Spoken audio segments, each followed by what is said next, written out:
नमस्कार दोस्तों। कहानी में अब तक हमने सुना रात के करीब 12 बजे फैक्ट्री से घर लौटते समय एक व्यक्ति सुनसान गली में एक स्त्री से मिलता है। उस स्त्री ने सफेद साड़ी पहनी हुई है और अंधेरे में उसकी उपस्थिति से डर पैदा होता है। वह व्यक्ति जल्दी घर पहुंचने की कोशिश कर रहा था, लेकिन स्त्री की अजीब बातें और उसकी पेशकश की गई अंगूठी ने उसे और भी चिंतित कर दिया।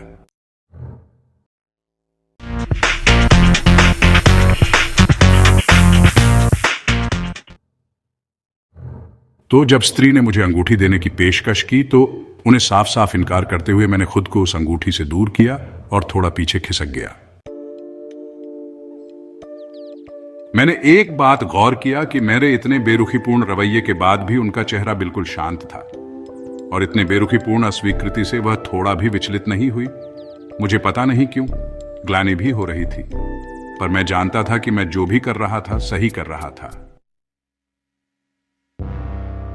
गली भी अब खत्म होने को थी और पक्की सड़क में अपने सामने देख सकता था। तभी वह स्त्री रुक गई और मुझसे आगे बढ़ते रहने के लिए कहा। कुछ जरूरी वस्तु छूट गई है, इसीलिए उसे वापस जाना पड़ेगा। स्त्री ने मुझसे जाने को कहा और खुद वापस लौटने लगी।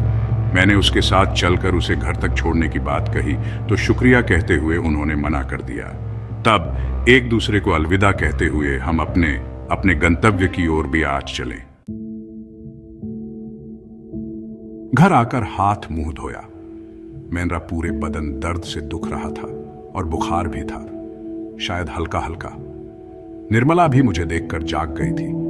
मुझसे खाना खाने के लिए पूछी तो मैंने मना कर दिया और उसे खा लेने बोलकर लेट गया। और लेटते ही न जाने कब नींद आ गई, पता ही नहीं चला।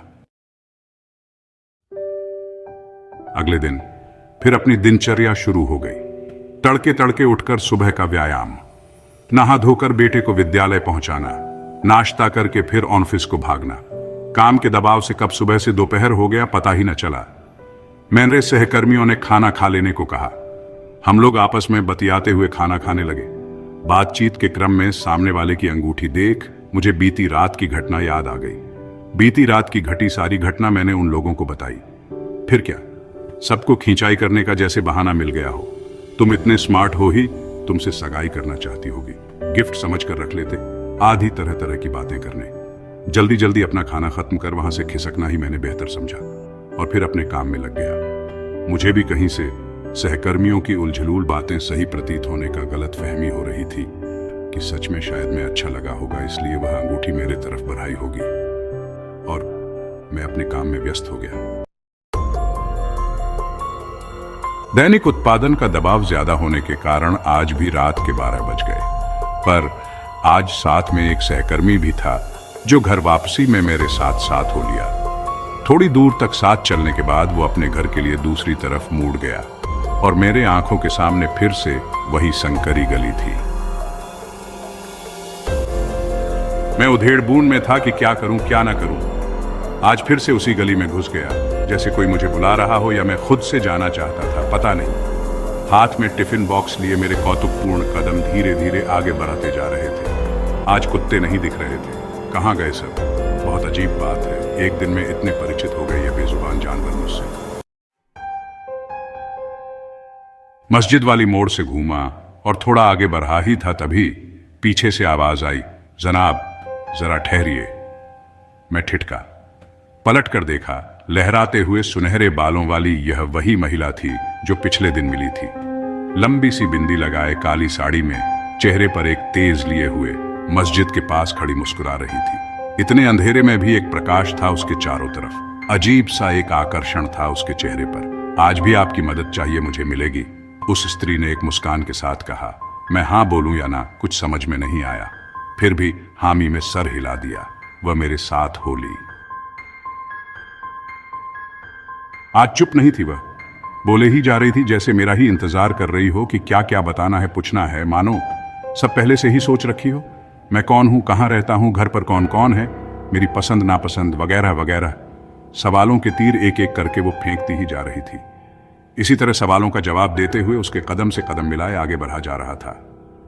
इतनी रात में अकेले घर से बाहर निकलती हो, किसी को साथ लेकर निकलना चाहिए, मैंने उस स्त्री से कहा। मैंने उससे सवाल किया, आप कहाँ रहती हो? घर पर कौन कौन है? इस पर वह हंसकर बस यही बोली कि क्या करिएगा जानकर, बस जब मिलना हो इसी वक्त इस गली से गुजरना, मैं दिख जाऊंगी, और ठाके मारकर हंसने लगी। मुझे बहुत ही अजीब लग रहा था यह सब, और उसका ऐसा जवाब। बातें करते हुए हम दोनों आगे बढ़े जा रहे थे। उसने अपने कांधे पर लटकाए एक थैले में हाथ डाला और कुछ निकाली। उसने अपनी मुट्ठी बंद कर रखी थी। कुछ तो था उसके हाथों में। क्या था? मैं कुछ समझ नहीं पाया। और फिर मुझे मेनरा हाथ आगे बढ़ाने को कहा। मैंने प्रश्न किया, क्या है इसमें? मुस्कुराकर बस वह मुझसे मेनरा हाथ आगे करने का जिद करने लगी, जिसके लिए मैं बिल्कुल तैयार न था।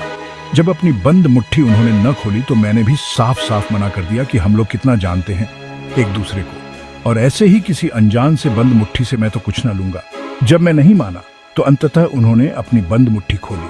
वही अंगूठी थी उसके हाथों में जो पिछली रात उन्होंने मुझे पहनाने की असफल कोशिश की थी। मैंने उन्हें समझाया कि अगर आप दिन में यह देती तो मैं शायद लेने के लिए सोचता भी, पर इतनी रात गए और ऊपर से यह अंगूठी देखने में ही बहुत कीमती लगती है, इसलिए आप मुझे माफ करें, मैं इसे बिल्कुल भी नहीं ले सकता। मेनराना में जवाब सुनकर उस स्त्री की आंखें तंज हो गईं और अजीब तरीके से घूरती हुई निगाहों से मुझे बोली कि मैं आपकी पूरी जिंदगी खुशहाल बनाना चाहती हूँ और आप हो कि अपनी अभावपूर्ण जिंदगी से बाहर निकलना ही नहीं चाह रहे हो। आप इस अंगूठी को एक बार पहनकर तो देखो, आपको एक नई और बिल्कुल अलग ही दुनिया दिखेगी, सारे दुख तकलीफों से ऊपर। अपनी तीखी होती आवाज से उसने मुझे बताया, पर मैं तो उनकी एक भी बात सुनने या मानने को तैयार न था। ऐसे ही करते करते हम दोनों गली के आखिरी छोर पर पहुंच गए। अब वह स्त्री बिल्कुल एक जगह स्थिर हो गई और मुझे आगे बढ़ते रहने को कहकर खुद वापस अपने घर लौटने के लिए मुड़ी। क्या हुआ? आप वापस क्यों जा रही हो? मैंने प्रश्न किया। मेरे प्रश्न का बिना कोई जवाब दिए वह लौटने लगी।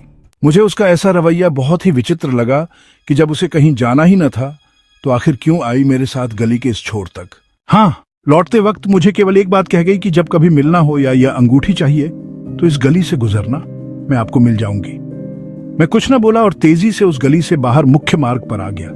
बाहर स्ट्रीट लाइट की दूधिया रोशनी से समूचा सड़क नहाया हुआ था। हालांकि रास्ते में इक्का दुक्का लोग ही आते जाते दिख रहे थे, पर अब मैं थोड़ी राहत महसूस कर रहा था। जो कुछ भी अभी घटित हुआ उसे लेकर मन में 100 सवाल भी उठ रहे थे। वो स्त्री ऐसा क्यों कर रही थी? ऐसा क्या था उस अंगूठी में जो मुझे देने और पहनाने को इतना आतुर थी वह? यह सब सोचते सोचते मैं घर पहुंचा। आज फिर से मुझे तेज बुखार हो गया था। निर्मला से दवाई मांगा और खाकर बिछावन पर लेट गया। निर्मला खाने खाने को आवाज लगाई तो मैंने मना कर दिया। वह पास आकर बैठी। सिर दबाते हुए उसने पूछा कि 2 दिनों से आपकी तबीयत ठीक नहीं लग रही मुझे, कल चलकर डॉक्टर से दिखा लीजिए। और फिर मुझे थका हुआ देखकर ज्यादा कुछ न बोली। अगली सुबह जब उठा तो मेरा सिर भारी लग रहा था, सो बिछावन पर लेटा ही रह गया। बच्चों को आज स्कूल भी नहीं पहुंचा पाया। निर्मला को ही उन्हें स्कूल छोड़ने को जाना पड़ा। अपने रसोई के कुछ काम खत्म करके वह मेनरे सिराहने आकर बैठी और पूछी, क्या बात है, इतना चिंतित क्यों है? कल रात भी आप बहुत परेशान दिख रहे थे। तब मैंने उसे बीते 2 दिनों से उस गली में मेरे साथ घट रही सारी घटना के बारे में बताया।